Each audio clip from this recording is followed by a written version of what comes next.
ချောင်းရဲ့ရေဟာတဒါအောက်စီမှာမတည်မြဲခဲ့ပါစီစင်ပြောက်ွယ်အချစ်တစ်ခုကိုယုံကြည်ဆိုင်တဲ့သူရင်မှာမျောမှန်သမျှတွေအကုန်လုံးမှားခဲ့ပြီနေပြောစရာချိန်တွေကုန်သွားတဲ့ဘဝမှာ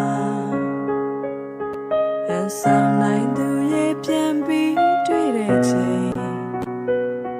ရန်သူလို့ရင်ဆိုင်နိုင်ယူသူပြောင်း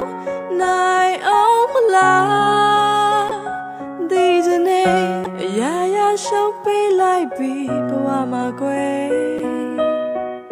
အကျဉ်းနာဆုံးချစ်သူလည်းမရှိတော့ပြီအရာရာဆုံးရှုံးခဲ့ပြီ